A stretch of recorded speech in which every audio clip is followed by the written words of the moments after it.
చూడండి ఇప్పుడు రూమ్స్ ఎలా ఉన్నాయి చూపించబోతున్నాను మీకు. 100 రూపాయల రూమ్స్ అనేవి చాలా మంది బాగు అనుకుంటారు, కానీ ఇక్కడ చాలా బాగుంటాయి. ఎలా ఉంటాయి చూపిస్తాను. కొత్త వచ్చే వాళ్ళు ఎవరైనా ఉంటే ముందుగా ప్లాన్ చేసుకోవడం బెస్ట్. ఎందుకంటే రూమ్స్ విషయంలో చాలా మంది కన్ఫ్యూజ్ పడుతూ ఉంటారు, ఈ రూమ్స్ ఎలా ఉంటాయి బాగుంటాయా లేదని చెప్పేసి. బట్ నేను చూపిస్తాను, చూడండి మీరు రూమ్స్ ఎలా ఉంటాయి అనేది. ఇప్పుడు ఇది తీసుకున్న రూమ్కి అనమాట. ఇప్పుడు రూమ్ తెరుస్తాను ఎలా ఉందో చూడండి. వచ్చేసి 50 ఫ్రెండ్స్. రూమ్ ఎలా ఉంటుందో ఇప్పుడు చూపిస్తాను. మన ఇల్లు కన్నా చాలా బాగుంటుంది అన్నమాట, చాలా అంటే చాలా బాగుంటుంది. చూడండి ఒకసారి చూడండి, మీకు లైట్స్ వేస్తాను, మీకు ఇంకా ఈజీ కనిపిస్తుంది కాబట్టి.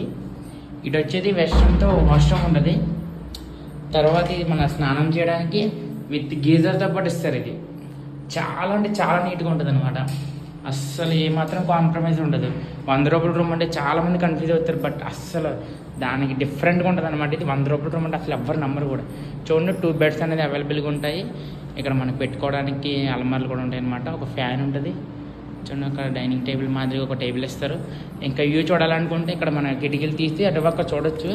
మన బ్యాక్ సైడ్ వచ్చేసి వెంగమాంబ వారి అమ్మవారి చిత్రం ఉంటుంది అనమాట. ఇక్కడ చూస్తారు కదా, నాకు వచ్చింది ఇక్కడ రూమ్స్కి వెంగమాంబ ఉంది బ్యాక్ సైడ్ ఉందన్నమాట నాకు. సో అది ఫ్రెండ్స్, రూమ్ మాత్రం చాలా బాగుంది, ఎవరు మిస్ కావద్దు మరి.